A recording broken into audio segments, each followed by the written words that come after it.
Friends, welcome back to my channel. ఇదిగోండి ఈరోజు నా లంచ్ ఇది.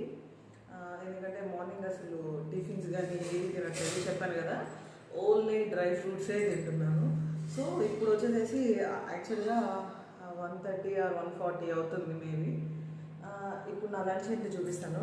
ఇదిగోండి మామిడికాయ పప్పు, స్మార్ట్కి వెళ్ళి కొనుక్కొచ్చే మామిడికాయ అండ్ దోసకాయ పచ్చడి, నంచుకోవడానికి సమోసా అండ్ ఇది ఆనియన్స్ ఉంటాయి కదా, ఆనియన్స్తో మనం పకోడీ చేస్తాం, మీకు ఐడియా ఉంటుంది కదా. అది పకోడీ కాకుండా శనగపిండితో కలిపి ఈ గారె టైప్లో వేస్తారు, చాలా బాగుంటుంది. బట్ ఆయిల్ ఉంటుంది, చూడండి ఎంత ఆయిల్ ఉందో. కాకపోతే అప్పుడప్పుడు కాబట్టి ఏం కాదు, రెగ్యులర్గా తినకూడదు. టేస్ట్ చూసి చెప్తాను. మార్నింగ్ నుంచి ఏమీ టేస్ట్ లేదు కదా, కొంచెం నోరు అలా అలా ఉన్నాయి. అయితే నేను వండుకున్న దానికన్నా మా అమ్మ బాగా వండుతారు ఇలాంటి పప్పులు, అలాంటివి ఇచ్చి పడేస్తుంది అనమాట. సో మీరు లంచ్లో ఏం నంచుకుంటారు?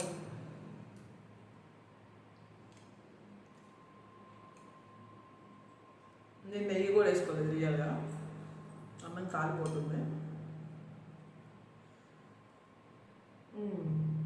చాలా బాగుంది. చాలా చాలా రోజుల తర్వాత ఫుల్ కలర్ఫుల్గా ఉంది నా ప్లేటు. సమోసా తిద్దాం.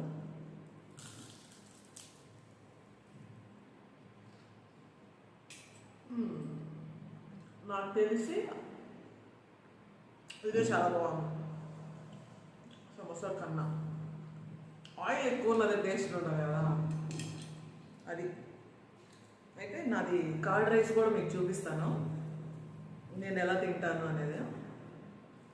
ఇంకోటి ఏంటంటే దోసకాయ పచ్చడి రెగ్యులర్గా చేసుకునేదానికన్నా, రొటీన్ చేసుకునేదానికన్నా ఎప్పుడైనా స్పెషల్గా చేసుకోవాలంటే నన్ను అడగండి, రెసిపీ చెప్తాను, చాలా బాగుంటుంది. ఇదిగోండి సమోసాలో మిర్చి వస్తుంది కదా,